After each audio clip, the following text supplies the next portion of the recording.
ರೈತರ ಕೃಷಿ ಸಂಸ್ಥೆಗಳ ಪಂಪ್ಸೆಟ್ಟುಗಳ ಜೋಡಣೆ ಮಾಡಿ ಮೀಟರ್ ಅಳವಡಿಸಿ ಸುಂಕ ವಸೂಲಿ ಮತ್ತು ಕೃಷಿ ಕ್ಷೇತ್ರಕ್ಕೆ ಮಾರಕವಾಗಿರುವ ಕಾಯ್ದೆಯನ್ನು ತಕ್ಷಣ ಹಿಂಪಡೆಯಬೇಕೆಂದು ಕರ್ನಾಟಕ ರಾಜ್ಯ ರೈತ ಸಂಘ ಹಾಗೂ ಹಸಿರು ಸೇನೆ ರಾಜ್ಯ ಉಪಾಧ್ಯಕ್ಷ ರೆಡ್ಡಿಹಳ್ಳಿ ವೀರಣ್ಣ ಆಕ್ರೋಶ ವ್ಯಕ್ತಪಡಿಸಿದ್ದಾರೆ.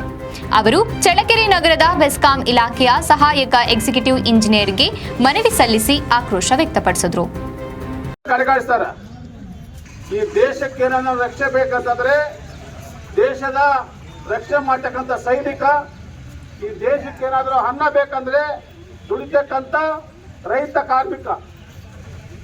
ಆತ್ಮೀಯ ಬಂಧುಗಳೇ, ಈಗಾಗಲೇ ಬಹಳ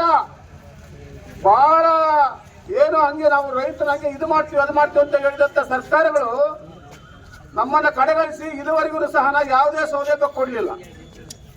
ಬಂಧುಗಳೇ, ಈಗ ಅನೇಕ ಸೌಲಭ್ಯ ಕೊಟ್ಟು ಅಂತ ಹೇಳಿದ್ರೆ ಸೌಲಭ್ಯ ಕೊಟ್ಟರೆ ನಾವು ಸ್ವಾಗತ ಮಾಡ್ತೀವಿ ಸ್ವಾಮಿ. 200 ಯೂನಿಟ್ ವರೆಗೂ ಮನ್ನಾ ಮಾಡ್ತೀವಿ ಅಂದ್ರೆ ನಮ್ಗೆ ಸ್ವಾಗತ. 200 ಯೂನಿಟ್ ಮೇಲ್ಪಟ್ಟಿಗೆ ದುಪ್ಪಟ ಮಾಡಿದ್ರೆ ಅದು ಯಾವ ಸ್ವಾಮಿ? ಇದರಲ್ಲಿ ಬಿಟ್ಟು ಅದ್ರಲ್ಲಿ ತಗೊಂಡ ನಂಗಾಗತ್ತೆ. ಇದ್ಯಾವ ಲೆಕ್ಕಾಚಾರ? ಇದು ಹಾಕ್ಕೊಡ್ದು ಕೂಡಲೇ ಅದನ್ನು ಸಹ ನಾವು ವ್ಯವಸ್ಥಿತವಾಗಿ ಮಾಡಬೇಕು. ಮತ್ತು 2023 ಅಕ್ಟೋಬರ್ನಲ್ಲಿ ಹೊಸ ಕಾಯ್ದೆಯನ್ನು ತಗೊಂಬಂದಿಟ್ರು. ಅಂದ್ರೆ ಆ ಕಾಯ್ದೆಯನ್ನು ವಾಪಸ್ 475 ವಾಪಸ್ ತಗೋಬೇಕು. ಆ ಕಾಯ್ದೆ ವಾಪಸ್ ತೆಗೆದು ನಾವು ಹಿಂದೆ ಏನು ಹಳೆ ಇತ್ತು ಅದೇ ಕಾನೂನಲ್ಲಿ ಹೋಗ್ಬೇಕು. ಉಚಿತವಾಗಿ ರೈತರಿಗೆ ವಿದ್ಯುತ್ ಸೌಲಭ್ಯ ಕೊಡಬೇಕು.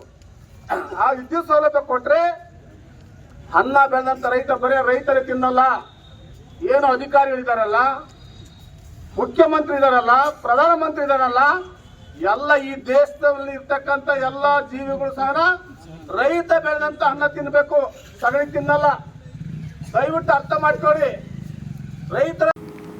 ಈ ಸಂದರ್ಭದಲ್ಲಿ ರಾಜ್ಯ ರೈತ ಸಂಘ ಪ್ರಧಾನ ಕಾರ್ಯದರ್ಶಿ ಬಸವರೆಡ್ಡಿ, ತಾಲೂಕು ಅಧ್ಯಕ್ಷ ಶ್ರೀಕಂಠಮೂರ್ತಿ, ಜಿಲ್ಲಾ ಕಾರ್ಯದರ್ಶಿ ಪಾತಪ್ಪರೆಡ್ಡಿ, ಚನ್ನಕೇಶವ ಮೂರ್ತಿ, ದೇವರಹಳ್ಳಿ ರಾಜಣ್ಣ, ತಿಪ್ಪೇಸ್ವಾಮಿ, ಚಿಕ್ಕಣ್ಣ, ಲಕ್ಷ್ಮೀದೇವಿ, ಸಣ್ಣಪಾಲಮ್ಮ, ರತ್ನಮ್ಮ, ಉಮೇಶ್, ಬೋರಮ್ಮ, ಅಜ್ಜಪ್ಪ, ಮಲ್ಲಪ್ಪ, ಧನಂಜಯ ರೆಡ್ಡಿ, ಬಸವರಾಜ್, ಚಂದ್ರಶೇಖರಪ್ಪ, ಮಂಜಣ್ಣ, ಆಂಜನೇಯ, ಚಿತ್ತಯ್ಯ ಇತರರು ಇದ್ರು.